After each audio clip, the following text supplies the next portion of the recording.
এক দেশে ছিল একটা ছোট্ট গ্রাম, আর সে গ্রামে ছিল একটি ছোট্ট কুঁড়ে ঘর। সেই কুঁড়ে ঘরে থাকতো একটা কাঠুরে। কাঠুরে প্রতিদিন কাঠ কাটতে যেত।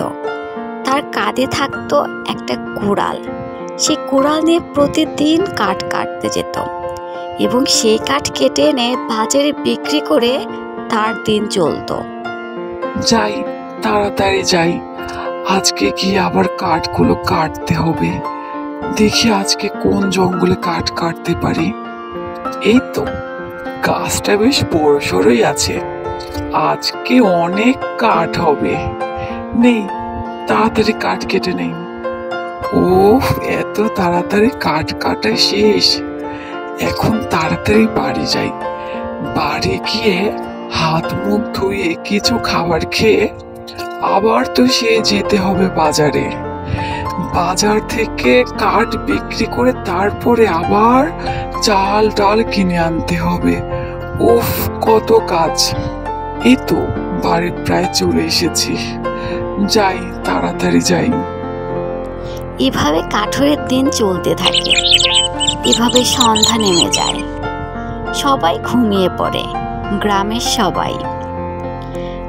পরের দিন সকালবেলায় কি সুন্দর মনোরম পরিবেশ, চারিদিকে পাখির ডাক।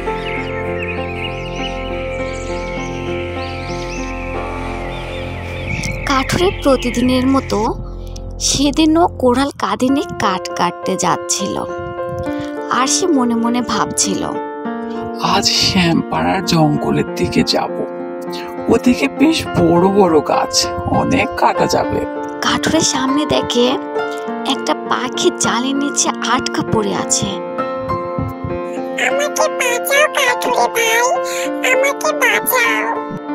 আমার বাড়িতে ছোট ছোট ছানারা আছে, আমাকে তুমি বাঁচাও। এরপর কাঠুরে পাখিটিকে জাল থেকে মুক্ত করে দেয়। তখন পাখিটি বলে, আমি এখান দিয়ে উড়ে যাচ্ছিলাম, আর ওরা আমাকে জাল দিয়ে আটকিয়ে রেখেছে।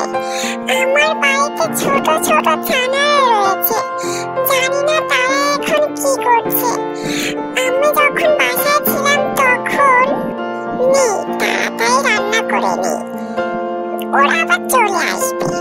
আজকে ওদের পছন্দের রান্না করেছি। মা, খিদা লেগেছে, তাড়াতাড়ি খেতে দাও।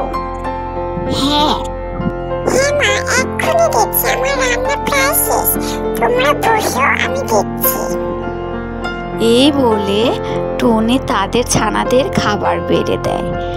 এমন সময় টুনি বলছে, খাবার কেমন হয়েছে? অনেক সুন্দর হয়েছে মা। টুনির দিন এভাবে শুকিয়ে কাটছিল। এমন সময় সে উঠতে থাকে আর শিকারীদের হাতে ধরা পড়ে যায়। আর সে খুব কাঁদতে থাকে আর কাঠুরেকে বলে, ধন্যবাদ ভাই তোমাকে।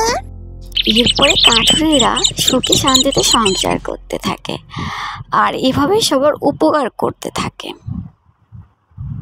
বন্ধুরা, এরকম মজার মজার ভিডিও পেতে ভিডিওটিতে একটি লাইক করে দাও, আর চ্যানেলে নতুন হয়ে থাকলে চ্যানেলটি সাবস্ক্রাইব করে দাও, যেন সব গল্প তোমাদের কাছে প্রথমে চলে যায়।